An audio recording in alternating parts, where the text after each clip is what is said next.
Hi, Namaste, Assalamu alaikum, Sat Sri Akal, Vanakkam, Kem Cho, Sulimelu, Namaskaram, Adab, and a very warm greeting of the day to my lovely audience here. In today's video, we will be discussing the syllabus mind map, syllabus outline, and we will be discussing the entire syllabus of 4th semester. Now, if you remember, your 100 marks are divided into 40 and 60. 40 marks are for internals and 60 marks are for externals. Out of these 60 marks for externals, 30 marks is for a novel and the rest 30 marks is allotted for LSRW skills. The novel is different for all the different streams, but the rest 30 marks, it is same for all the syllabus. Board of Editors of Mangalore University have designed this beautiful workbook which consists all the topics and content pertaining to your syllabus. Now, this is the same book for BA, BVA, BSW, BHRD, BSc, BCom, BBA, BHM and BCA students. We will be discussing the novel in another video, in the next video, but today we will be discussing the outline of this Generic English 2 workbook. Chapter 1 of your syllabus deals with novel, which we will discuss later on. Chapter 2 is listening and decoding, in which number 1 is listening to TED Talks and number 2 is listening and understanding poems. We are living in times where students are getting away from the habit of reading. They do not like reading anymore. It doesn't give them happiness. They feel it's a very hectic, tedious and boring task to read. We are more fascinated with visuals. That is why we keep scrolling on our social media handles. We keep watching more and more videos and movies. Have you ever come across the notifications, the recommendations of TED Talks, and you have just skipped it away? Lectures, speeches and talks are some of the many scenarios where the listener can deploy the principles of active or effective listening. When the medium of communication is online, these listening techniques require some modification. In this chapter, we will be going through some of the steps you may take to maximize the information you retain from a TED Talk. Whenever you're listening to a TED Talk, there are certain things that you need to focus upon. Before the talk, you need to be actively engaged and you have to go through the technical terms so that you'll find it easy. During the talk, you have to take down notes and there are some note-taking tips that we have to discuss. And after the talk, you have to revise and implement those things. There are 10 TED Talks mentioned in your syllabus. I will be attaching the links of all those TED Talks in my description below. Because what happens is we go to search for one video and another recommendation pops up and you start watching that and out of nowhere you're watching WWE match of 1990 or Shah Rukh Khan's song. Okay. Next up we have listening and understanding poems. As William Wordsworth says, poems are the spontaneous overflow of emotions. Whenever I read poems, I feel a sort of ease. It helps me relax because poems are very beautiful in nature, right? And listening to them and comprehending them helps us intellectually, number 1. Number 2, it makes us feel good. For instance, I love Robert Frost and his poetries. Whenever I read the poem, 2 roads diverged into the wood and I took the one less traveled by. It helps me connect to my life, right? Or whenever I read William Blake's Chimney Sweeper, it helps me bring back the harsh realities the society had seen back then and somewhere we still see it today. And one of my friend during a national seminar had introduced me to a poem called Sandals and I. And she spoke how human beings are treated just like sandals. It was a part of the Dalit literature. Right? So poems depict reality in a very rhythmic and easygoing way. There are 13 poems mentioned in your syllabus. And I know you have to search for this, some text online, some videos on YouTube, and you have to keep running here and there. So I'll make it easy for you. In the coming videos, we will have a series of poetries where we don't explain you the poetries or anything of that sort. We will just narrate the poetries in a very aesthetic and beautiful manner so that you'll find it enticing to listen to these poetries. And these 13 poems have different themes and they represent different ideas and ages. For instance, The Road Not Taken, very feel-good sort of thing. Refugee Blues speaks of partition. Still I Rise speaks of resistance.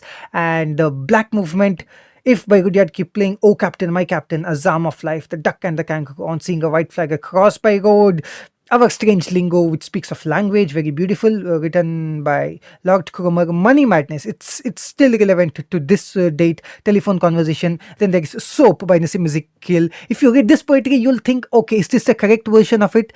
Because it's grammatically so incorrect. That's how Ezekiel writes. It's very humorous. It's quite fun. And then there is Once Upon a Time by Gabriel Okara. Very beautiful poetries. Listen to it once, and you will understand it. It's fun. The next chapter deals with productive skills, speaking and writing skills. Chapter 3 is about group discussion and public speaking.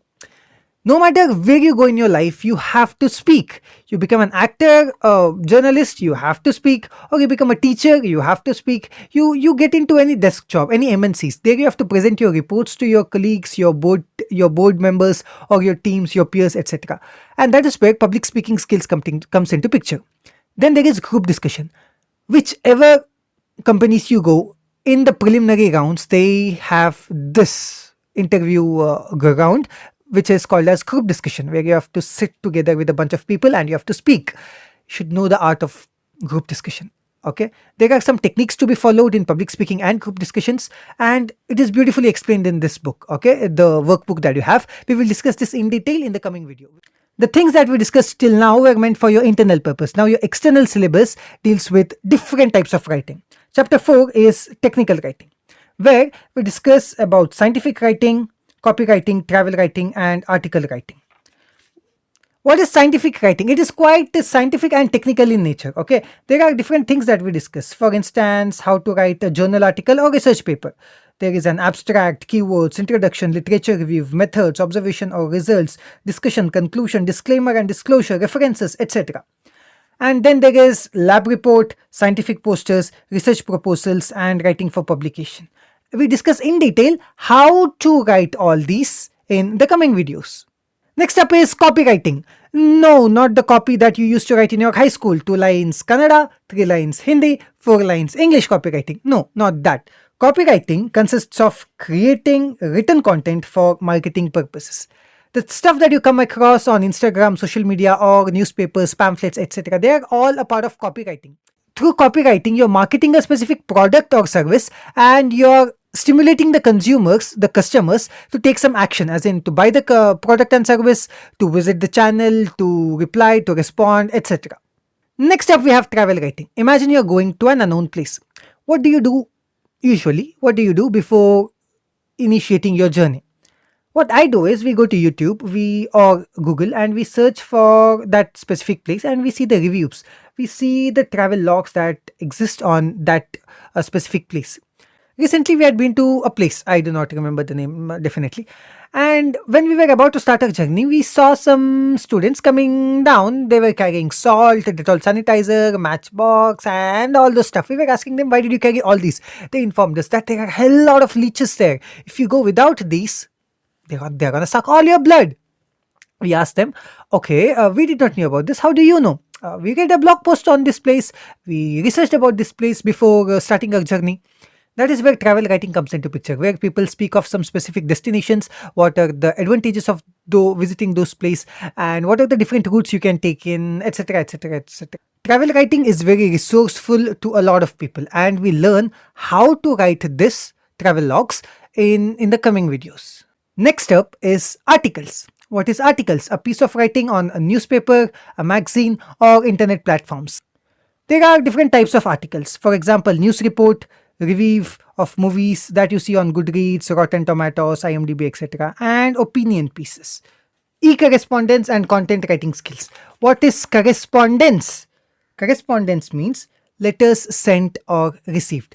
If you remember, students, in the previous semester, you had learned different types of letter writing, letters of complaint, letters of order, letters of inquiry, etc. Now, e-correspondence is where you write those letters through email or through internet platforms. The problem with many students is they do not know how to send an email.